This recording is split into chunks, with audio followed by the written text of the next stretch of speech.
Good afternoon and a very warm welcome to our IIEA webinar on Quantum Europe, the EU's quantum technologies agenda. My name is Joyce O'Connor. I chair the digital group here at the IIEA and I'm delighted to be with you today. And it's my great pleasure to welcome our distinguished speaker, Dr. Gustav Kalbe, who's from the EU's Commission's DG Connect, where he's Acting Director of Emerging and Enabling Technologies. Thank you very much, Gustav, for being with us today and a very warm welcome. I know you had a particular busy week with the launch of the quantum strategy, so we really feel that we're so lucky to have you with us today. I'm very appreciative of that. We look forward to your presentation. Dr. Kalbe will speak to us for around 20-25 minutes, and then I will go to our audience for questions and answers. You can join us as usual using the QA function at the bottom of your screen. Please feel free to send in your questions or comments during Gustav's presentation, and I'll come to them once he has finished his presentation. I'd very much appreciate if you would give your name and that of your organization when asking a question. Thank you very much. The term deep tech is gaining traction. But what does it really mean, and why are quantum technologies one of its brightest frontiers? Deep tech is where science meets vision. It's about creating not just new products, but entirely new ways of understanding and solving problems. Quantum technology exemplifies this spirit. So it's more than innovation, it's exploration at the frontiers of knowledge. So as we look ahead, we have to remind ourselves that some of the most meaningful advances come not from quick wins, but from patient, determined efforts to push beyond what we thought was possible. So Dr. Kalbe will talk to us today how the European Union is approaching quantum technologies. Last Wednesday, the European Commission launched the quantum strategy to make Europe a global leader in quantum by 2030. The strategy aims to foster a resilient, sovereign quantum ecosystem that will fuel startup growth and help transform science into market-ready applications.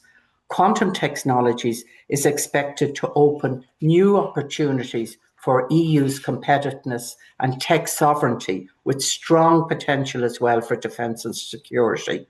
The whole sector is expected to create thousands of highly skilled jobs across Europe and exceed a global value of over 155 billion euro by 2040. So if we thought AI was exciting, quantum technologies offer a completely different experience.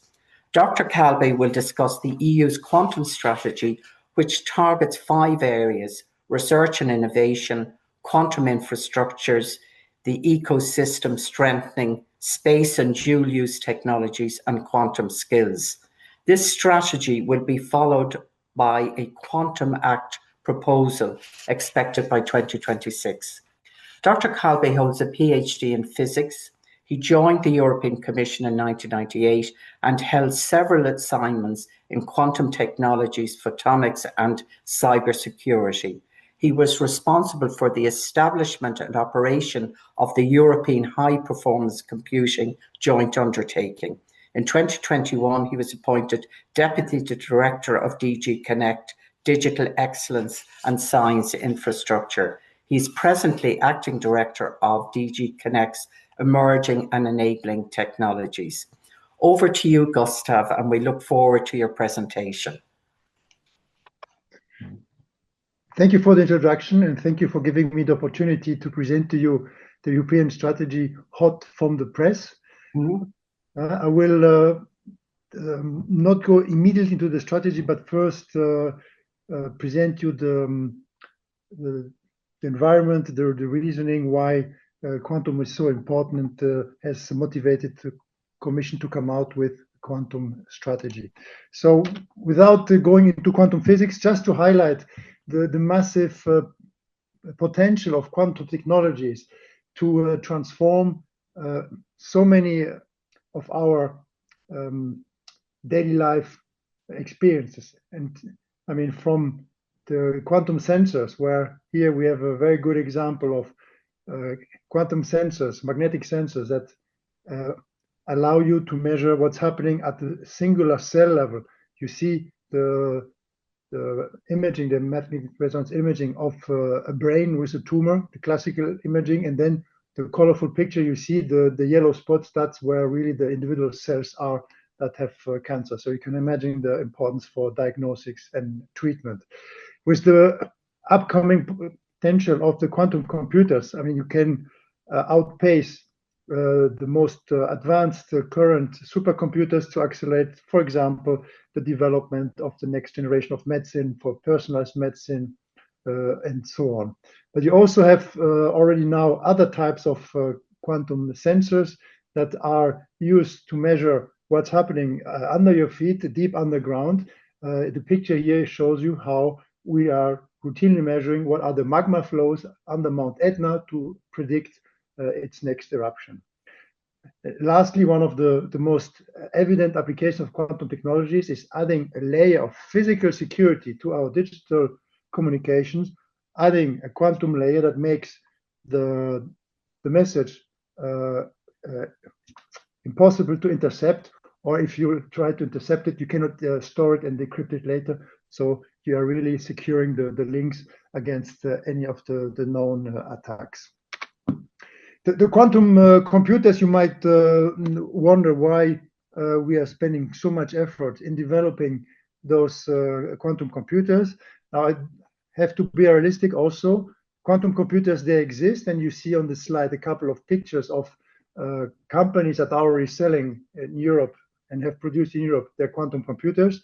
They're modest in size, they're modest in performance, but they're robust, they're turnkey, and they're sufficiently advanced so that you can bring your specific problem, your use case, test it on a quantum computer to see if it gives you an acceleration, it gives you an advantage compared to classical computing. But here we have highlighted some examples where you can see the gain in computation speed, and gain in time, but also the reduction of electricity consumption to do the similar computation on the fastest of today's classical computers with an equivalent quantum computer when it will become available.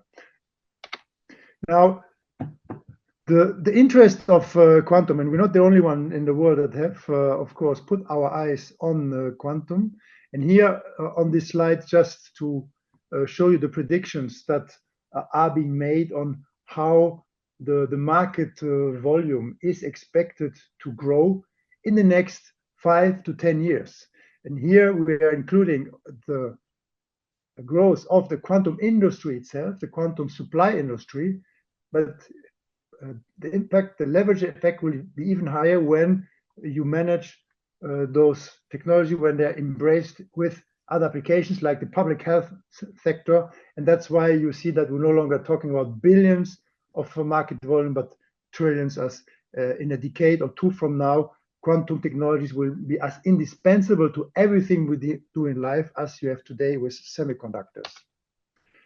We are very proud in the European Union that we are the world leading region in quantum. And this is evident from a number of aspects. The first one is, in absolute and relative terms, the Union is the area with the highest number of quantum professionals, to the extent that the rest of the world is knocking constantly on our doors, trying to find partnerships, because we have the largest scientific and professional base. And we also have, of course, a long tradition in quantum, which is translated directly into the number of quantum relevant publications. We have the highest output of quantum papers, of quantum science production, which are also very successfully turned towards the creation of quantum companies. All this is the direct result of the stamina that the member states, together with the Union, had since 1999, becoming the largest public spender in the world on quantum research in quantum science. Unfortunately, often when you go into the press, they break down the countries by countries. You have, and then we do not look so good. But if you look what the European Union is funding through its program and what's funded at the national programs, you will see immediately that we are the most generous region, and this is directly translated in the successes I have shown you before, and which also materialize in the number of startups, where we had the most recent figures yesterday, like 1/3, if not more, of the quantum startups worldwide are located in the European Union. So we have a very dynamic and very productive industrial basis that is directly coming out from our research efforts. Where we are lagging, and this is one of the weaknesses, not only for quantum, in general for the startup sector in the European Union, is the access to private investments. And here we're talking about large-scale private investments.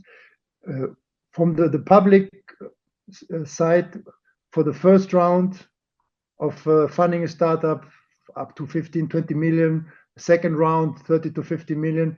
The public investors, it's running quite well.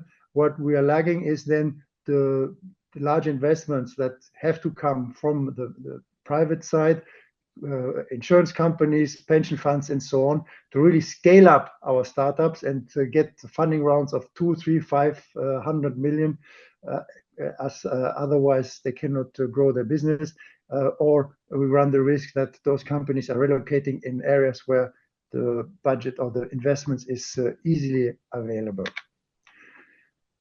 This was as an introduction to highlight how important quantum is, how well the European Union is positioned, one of its main, let's say, challenges in order to grow, which leads me to the way so far the quantum activities we have been running in the Commission have been established and how they have been working. When we started in 2018, basically, we had, in quotes, just the quantum flagship, which is an innovation program where the main aim was to move the results that have been generated in the science labs in universities to the industry, to a practical application. And to our, I wouldn't say surprise, but to our happy surprise, the progress those projects made was much faster than we could anticipate, which led us progressively to add all the other activities you see on the screen in order to build the full ecosystem. So the first thing we did was to roll out public infrastructures for quantum computing in the UHPC network, or in quantum communication in the IRIS Square program, to take up the results that were coming out of the flagship projects, the startup companies that were generated to those projects, to buy from them the systems that we deploy in the public infrastructure, to accelerate the maturation, but also to give access to the wide public to familiarize themselves with the technology and hopefully embrace them then in their own products. Very recently, in the similar vein, we deployed the quantum sensing infrastructure, one on a network of quantum gravimeters. Remember the picture I showed you on the quantum sensor on the Mount Etna, but also going into deployment of the medical sensors, as I also showed on the first slide. It became apparent 2-3 years ago when we launched the CHIPS Act that in order to satisfy this growing demand that we are generating on quantum technologies and quantum products, we need also to equip ourselves with the means to produce those devices. So far, most of the production are, I would call them, handmade. I mean, there's no large-scale manufacturing line that exists for quantum components, and that's why via the CHIPS Act, we're now launching the pilot lines to now start building up the manufacturing capabilities of the core components that we need, of integrating the components so that we can produce at low cost, large scale components to overcome the situation that we have now, that a typical manufacturer of quantum computers can at most sell you 10 devices per year, while what we need would be hundreds, if not thousands. Of course, the ecosystem would not be complete if we would not also invest directly into the capital of the startups and address the question on the skilled workforce, not only increasing the number of trained and educated quantum professionals, but also providing professionals that have the right skills in order to develop the products and build them, moving from quantum physicists to quantum engineers. So all this is, let's say, the history is the driver, the motivation for the Commission to come out with a strategy. And if you look back at the previous slide with all these different building blocks that we have launched in order to build the ecosystem, one of the key motivations behind the strategy is now to link them together, to align them with a broad policy objective, which is contributing and securing the competitiveness of the European Union, but also contributing to the security of the European Union. And that's why very boldly we have developed the quantum strategy to bring together all the components we need to build the ecosystem, building on our current actions, but also moving into the next phase by adding actions that would help us close the gaps. So really to be in 5 to 10 years, the world leading region in quantum, bringing together all the member states together with the Union to really exploit from the basic science to our innovation, translating this to products, deployment of products, creation of startups, achieving our long-term goals in having really quantum pervasive in our applications.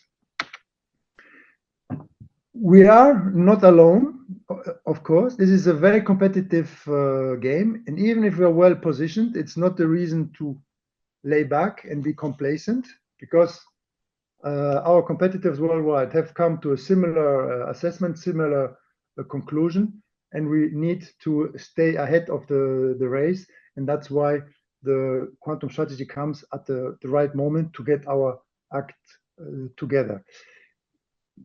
Let's keep in mind that the industrial ecosystem is very fragile. By far, it is dominated from startup companies. Of course, there are some big players also involved in quantum, but this is rather the exception. And as you can imagine, those startups are very vulnerable to be either sold, go bankrupt, or move somewhere else. So we need to make sure we build the European champions and not losing our ecosystem. What we're also facing compared to other regions is we have 27 member states plus the European Union. We all have our quantum strategy, our agendas, our plans, but we cannot afford to run 28 similar initiatives in parallel in an area where the resources are scarce, from human capital to funding to industrial tissue. Really need to align and coordinate and regroup the European forces if we want to have sufficient weight to compete on this global race, where we have to deal with regions like China or the United States that are pumping similar amounts of money into the quantum, certainly much more than us from the private capital side.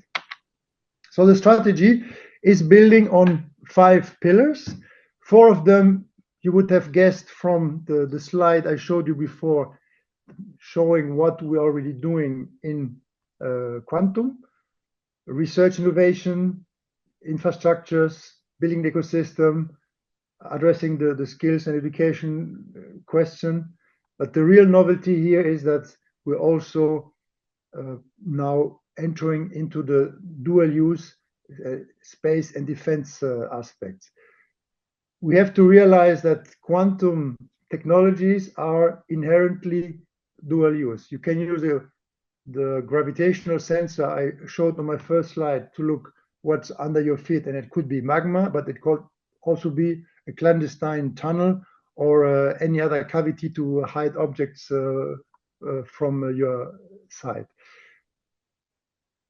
I will now go into a bit more detail for the 5 pillars, starting with the research pillar, where we have been so strong and we will want to keep so strong by aligning the European and the national research agenda, finding synergies, creating critical mass, avoiding duplication, find a synchronization so that we can really make a maximum out of our scientific pool to keep feeding this whole cycle. And this is a concept that you will see very explicit in our strategy, is the life cycle approach, where from the basic science to the innovation, the development of the prototype, the deployment in an infrastructure, the uptake by a user, we want to align the actions so that one leads to the other. And if we have set as a long-term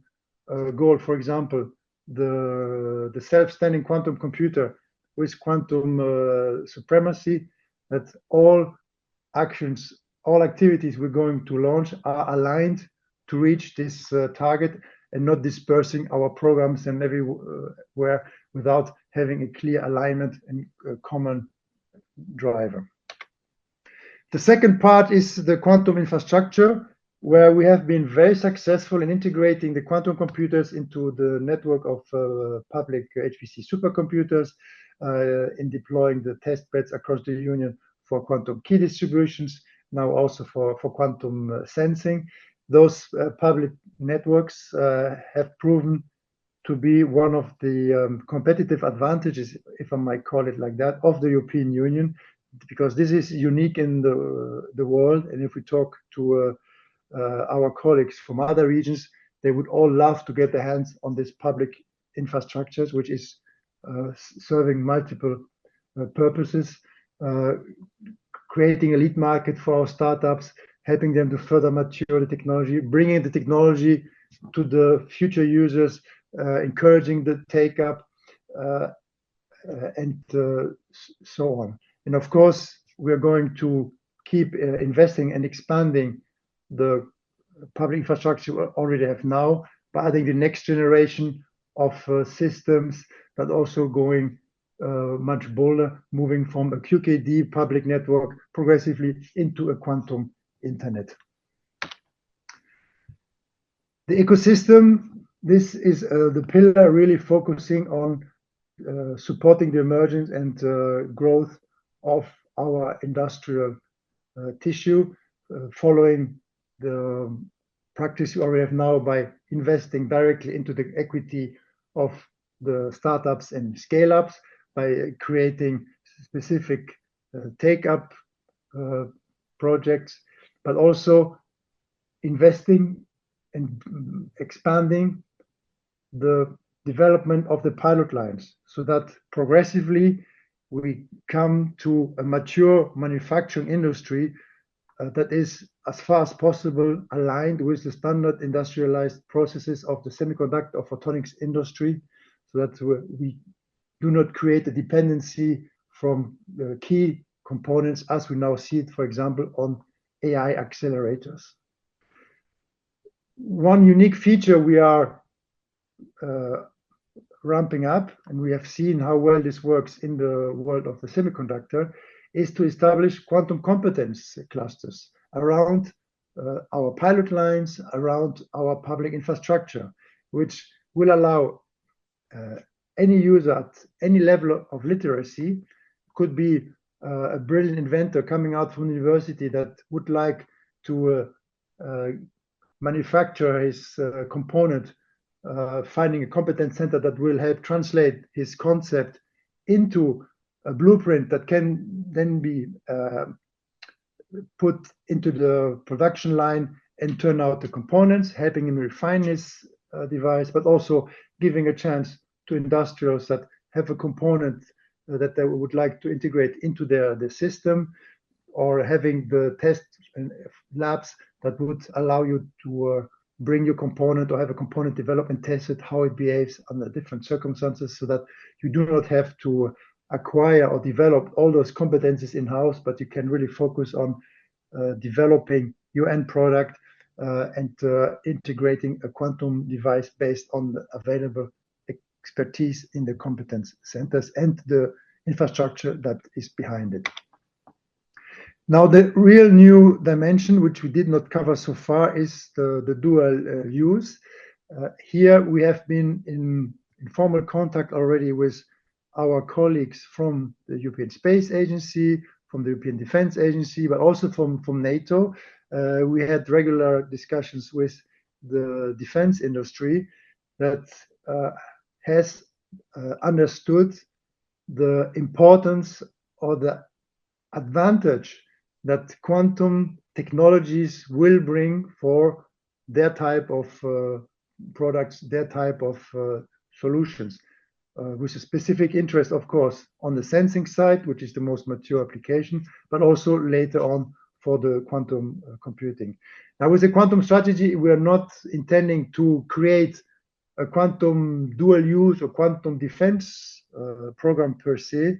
It's rather to engage with the defense organizations like NATO, ESA, and so on, that all have their own quantum roadmaps, to see how they align, where are complementarities, where are synergies, where can we have a common development, or where could the defense sector participate in our programs with a dual use case that would be complementary to the civilian use cases that we are having in our other projects.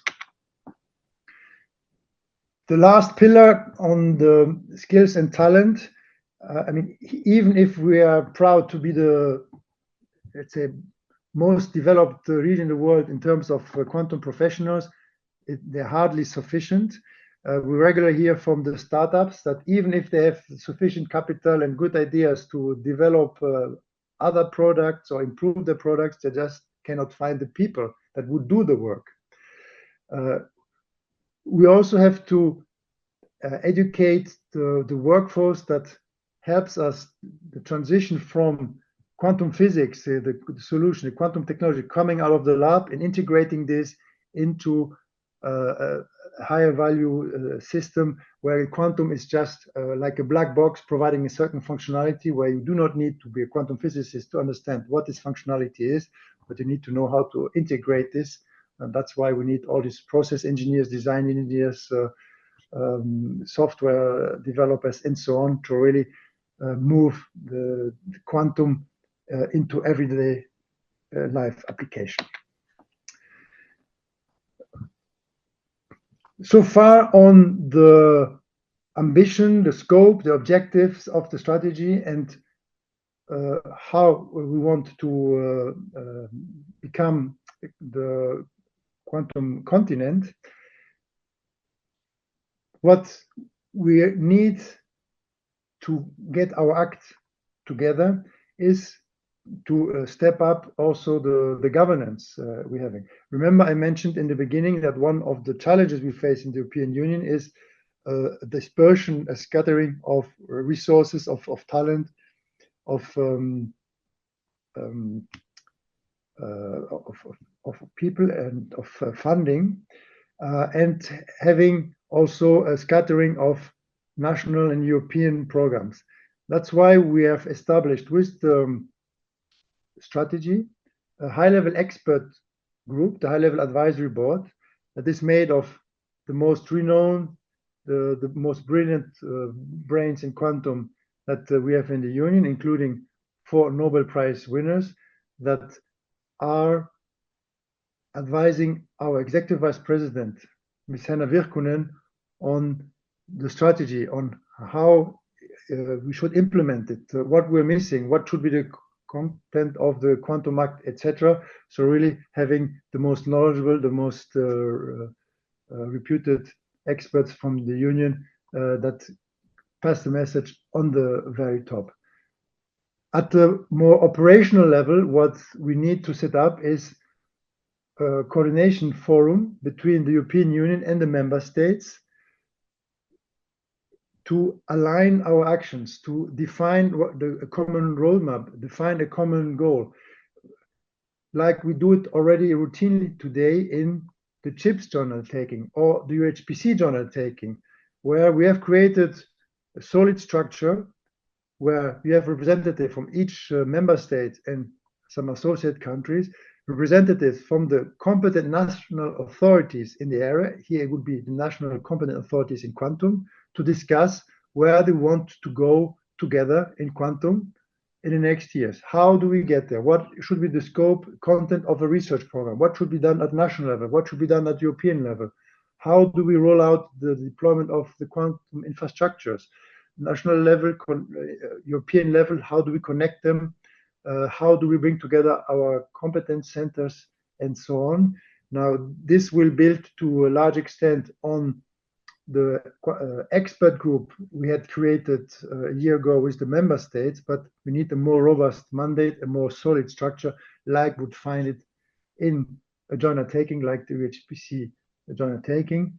And of course, we will keep involving very closely our industrial members, the whole quantum industry, in all the dialogues that we had so far, notably via the Quantum Industry Consortium, QUIC, that is representing almost 100% of the European quantum industry, in order to get our roadmaps, in order to understand where we need to go and be certain that all the actions that we launched to build the ecosystem, which means scaling up our industry, that all of this is aligned. Last but not least, we are not alone in the world, even if we can boast that we are the leading region or in the world. We also have to recognize that we're not alone, and other regions also have excellence in quantum. In some areas, they might be more advanced than we are. There are certain questions that are very difficult to solve, so it makes sense to regroup forces. And that's why we are going to look now strategically, country by country, with our partner countries that we have agreed on a digital partnership. Where should we work together, under which conditions, so that we really work together at the eyesight in a win-win situation, and no side is losing its asset, but we work in a collaborative environment to advance collectively the quantum science, the quantum technologies, but also reinforce us to reduce the vulnerabilities of our supply chain. And this, just to show how much backing we have from the member states. This was the Quantum Declaration signed a year and a half ago in December 2023, where the member states agreed and committed to work together with the Union on building the quantum future of the Union, which now is materializing in the quantum strategy. With it, I thank you for your attention, and now I'm available for your questions.